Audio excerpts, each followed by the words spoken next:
की आजकाल एक क्लिप व्हायरल होते ती म्हणजे इंदोरकर महाराजांनी त्यांच्या मुलीचा साखरपुडा खूप छान धूमधडाक्यात व्यवस्थित राजेशाही थाटात एकदम ड्रोननं वगैरे शूट करून एवढा खर्च करून एवढा असं एकदम खूप छान म्हणजे केला साखरपुडा असं तसं. आणि तेच इंदोरकर महाराज त्यांच्या कीर्तनात म्हणतात की एवढं मोठं करू नका, साधं लग्न केलं तर पोरं बाळं होतात, एवढं मोठं करायची काही गरज नाही, असं नाही तसं नाही.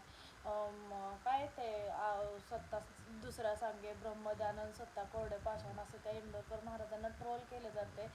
पण त्यांनी काय बोललंय काय नाही ते कधी कुठली तर क्लिप घ्यायची आणि ती व्हायरल करायची, असं लोकांचं चालू आहे धंदा सध्या. तर त्याच्या पुढे काय म्हटलंय मागे काय, तर त्यांनी काय म्हटलं की असं काय काय समाजात लोक असतात की काय कार्यक्रम करायचं असलं ह्याच्याकडून थोडं त्याच्याकडून थोडं उणं धुणं कर्ज घेऊन असं मोठा कार्यक्रम करायचा जेणेकरून मी किती मोठा आहे, माझ्याकडे किती पैसा आहे असं दाखवण्यासाठी. मग त्यांनी काय म्हटलं की एवढं सगळं व्याप करण्यापेक्षा नंतर ते फेडायचं आपल्यालाच आहे ना. मग एवढं सगळं करायचं जे आहे त्यात सुखी समाधानी व्यवस्थित लग्न करा, हे असा त्यांचा सांगण्याचा उद्देश आहे. पण ज्यांच्याकडे आहे ऑलरेडी ते त्यांच्या घराच्या कुटुंबियांच्या हौसेसाठी तेच त्यांनी कष्ट केलेलं असते आणि पैसा साठवणूक केलेला असते. मग ज्यांच्याकडे आहे त्यांनी करू शकतात, पण ज्यांच्याकडे नाही आहे त्यांनी एवढं खर्च करायची काही गरज, म्हणजे फेडायला तर त्यांनाच लागणार आहे ना.